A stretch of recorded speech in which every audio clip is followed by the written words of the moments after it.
राजीव जी, मोदी सरकार की तमाम उपलब्धियां जो पूरी दुनिया मानती है, शहनवाज जी ने भी गिनाई, मैंने भी अपनी एक रिपोर्ट दिखाई, उसमें मैंने भी ये बताया। तो आप मानते हैं कि उपलब्धियों के साथ साथ जो कुछ कमियां रहीं, तो आपकी नज़र में आप उपलब्धियों को उपलब्धियां मानते हैं कि नहीं मानते हैं? देखिए, उपलब्धि यदि झूठ बोलना है और झूठ तराशना है, तो छीनना है, किसानों की आत्महत्या बढ़ाना है, मिडिल क्लास की नौकरियां छीनना है, उनके सैलरी कट करना उपलब्धि है, औरतों पर अत्याचार बढ़ना यदि उपलब्धि है तो मैं बिल्कुल इसको उपलब्धि नहीं, मानता हूँ। राजीव जी, चूंकि सवाल जवाब का सिलसिला हमारे आपके बीच चलता रहेगा, तो जिस तरीके से धारा 370 60 सालों से एक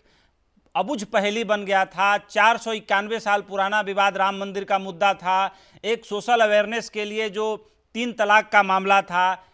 ये तमाम मुद्दे ऐसे हैं जिस पर प्रधानमंत्री ने अपने को दांव पर लगाया और उसको पार्लियामेंट के थ्रू एक तरीके से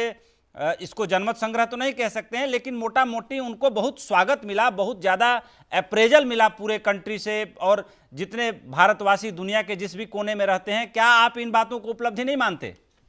4 मुद्दे आपने बताए, विशेष रूप से राम मंदिर का बताया आपने, आर्टिकल 370 बताया, कॉमनवेल्थ आपने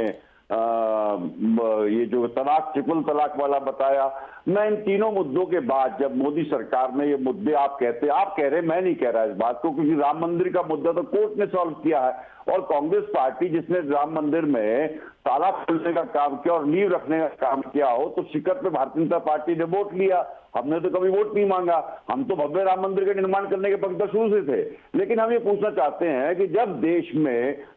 में मौतें हो रही हैं, मैं पूछना चाहता हूं उपेंद्र जी, शहनवाज भाई से, कि परिवार में यदि मौतें हो रही होती हैं तो क्या जश्न मनाया जाता है? क्या लाशों के साथ बैठ करके जश्न मनाया जाता है? प्रवासी मजदूर जिस तरह से दम तोड़ रहे हैं, देश के छोटे उद्योगपति जिस तरह से दम तोड़ रहे हैं, देश के मिडिल क्लास का जिस तरह से तेल निकाला जा रहा है, ऐसे टाइम पे जश्न मनाया जाएगा? मोदी जी की शान में एक शेर जरूर पढ़ना चाहूंगा मैं यहाँ पे, कि इकबाल बड़ा उपदेशक है, मन बातों से हर लेता है, गुफ्तार का गाजी बन तो गया, किरदार का गाजी बन न सका। तो किरदार जो था उसके विषय में बहुत स्पष्ट मैं एक बात कहना चाहता हूं कि कोरोना संकट से पहले, क्योंकि यहाँ बहुत बड़े विद्वान व्यक्ति यहाँ पर बैठे हैं, यहाँ पे आपके जो पत्रकार बंधु बैठे हैं, मैं उनका बड़ा सम्मान करता हूं, बहुत इस पर उनसे पूछना चाहता हूं कि आर्टिकल 370 1954 से लेकर के 1986 के बीच में ज्यादातर उसके आर्टिकल 370 के प्रावधान राजीव जी देखिए, आप भी जाहिर सी बात है कि मेन स्ट्रीम में रहते हैं, हमेशा बड़े चैनलों की डिबेट में आप बैठते हैं, लेकिन जो कांग्रेस पार्टी की आशंकाएं थी कि धारा 370 और 35 ये हटेगा तो कश्मीर में कंप्लीटली अनरेस्ट आ जाएगा, लेकिन धारा 370 जब तक लागू था ज़्यादा आतंकी घटनाएं होती थी। धारा 370 हटने के बाद कश्मीर में बहुत छिटपुट आतंकी घटनाएं देखने को मिली हैं। हाँ, ये जरूर है कि कुछ लोगों को नज़रबंद करके रखा गया, बंद करके रखा गया। इतना बड़ा निर्णय था तो उसके साथ जो कुछ फ्रिंज थे वो तो करने जरूरी थे। वेद प्रताप वैदिक जैसे सीनियर व्यक्ति यहाँ पे बैठे हैं जी, वो शायद इस पे बहुत बेहतर रोशनी डाल पाएंगे। लेकिन 1954 से 86 के बीच में कांग्रेस पार्टी ने आर्टिकल 370 को 99% डाइल्यूट कर दिया था, इसमें कहीं को संशय नहीं है। रही बात आतंकवादी घटनाओं की, तो अभी ये मत पूछिए कि अभी हमारे एक मेजर और कर्नल के साथ 4 जवान शहीद हुए हैं, उनकी शहादत की जिम्मेदारी कौन लेगा? पहली बात। यहाँ पे अर्थशास्त्री शरद कौली जी बैठे हैं, उनके जरा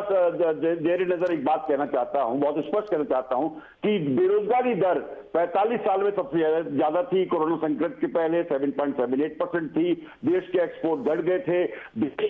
देश में जो जीडीपी ग्रोथ है 11 साल में सबसे कम 4.7% पे थी, देश में जो प्राइवेट कंजम्पशन है वो 7 साल में सबसे कम था, 17 साल में सबसे ज्यादा प्राइवेट इन्वेस्टमेंट कम था देश में, खेती की विकास दर 4 साल में सबसे कम 2.8% पे आ गई थी। राजीव जी, पूछना चाहता हूं कौन सी क्षेत्र में उपलब्धि है मोदी सरकार?